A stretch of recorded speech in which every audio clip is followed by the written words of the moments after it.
భారత రక్షణ రంగ చరిత్రలో అరుదైన మైలురాయి నమోదైంది. భారత నావికా దళాన్ని మరింత బలోపేతం చేసేలా ఒకే రోజు 3 యుద్ధ నౌకలు ప్రారంభమయ్యాయి. శత్రు దేశాల అంతు చూసేందుకు జలప్రవేశం చేశాయి. ఆత్మనిర్భర్ భారత్ విజన్లో భాగంగా ఐఎన్ఎస్ దునాగిరి, ఐఎన్ఎస్ సంశోధక్తో పాటు ఐఎన్ఎస్ ఆగ్రేలను ఇవాళ ప్రధాని మోదీ ప్రారంభించారు. కోల్కతాలోని శ్యామా ప్రసాద్ ముఖర్జీ ఓడరేవులో ప్రధాని మోదీ వీటిని ప్రారంభించారు.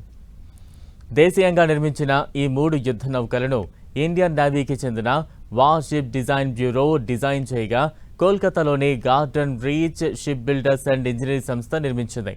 వీటిలో 80% పైగా స్వదేశీ విడిభాగాలను ఉపయోగించారు. భారత నౌకాదళంలో సరికొత్త బ్రహ్మాస్త్రం ఐఎన్ఎస్ దునాగిరి. ఇది నీలగిరి క్లాస్ కింద రూపొందించిన 5వ అత్యాధునిక స్టెల్త్ గైడెడ్ మిసైల్ ఫ్రీగేట్. శత్రువుల రేడార్లకు చిక్కకుండా ప్రయాణించడం దీని ప్రత్యేకత.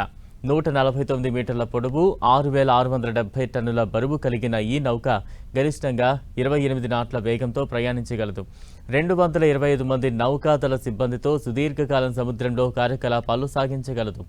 శత్రువుల గుండెల్లో వణుకు పుట్టించే బ్రహ్మోస్ సూపర్సోనిక్ క్రూయిజ్ క్షిపణులు, బ్రాకేట్ ఉపరితలం నుంచి గగనతలానికి ప్రయోగించే క్షిపణులు, అధునాతన టార్పిడోలు, యాంటీ సబ్మెరైన్ రాకెట్ లాంచర్లతో ఇది సన్నద్ధమైంది. భారత నౌకాదళ చరిత్రలో సరికొత్త మైలురాయిగా నిలవబోతోంది ఐఎన్ఎస్ సంశోధక్. సముద్ర గర్భంలోని రహస్యాలను ఛేదించడానికి, నౌకల సురక్షిత ప్రయాణానికి రూట్ మ్యాప్లను సిద్ధం చేయడానికి ఈ నౌకను రక్షణ రంగం ప్రత్యేకంగా రూపొందించింది. ఇది ఇండియన్ నేవీ చేపట్టిన 4 భారీ సర్వే నౌకల ప్రాజెక్టులో 4వ, చివరి అత్యాధునిక నౌక. 110 మీటర్ల పొడవు, 3400 టన్నుల బరువు కలిగిన ఈ నౌకను 2 శక్తివంతమైన డీజిల్ ఇంజన్లతో నడుపుతారు. ఇది గరిష్టంగా 18 నాట్ల వేగంతో ప్రయాణించగలదు. ఇందులో ఒకేసారి 231 మంది సిబ్బంది ప్రయాణించవచ్చు.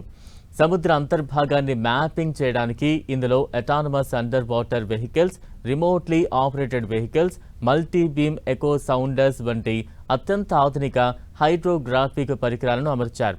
శాంతి సమయాల్లో సముద్ర పరిశోధనలు, మ్యాపింగ్ చేసే ఈ నౌక యుద్ధ సమయంలో అత్యవసర పరిస్థితుల్లో హాస్పిటల్ షిప్గా మారి బాధితులకు వైద్య సేవలు అందించగలదు.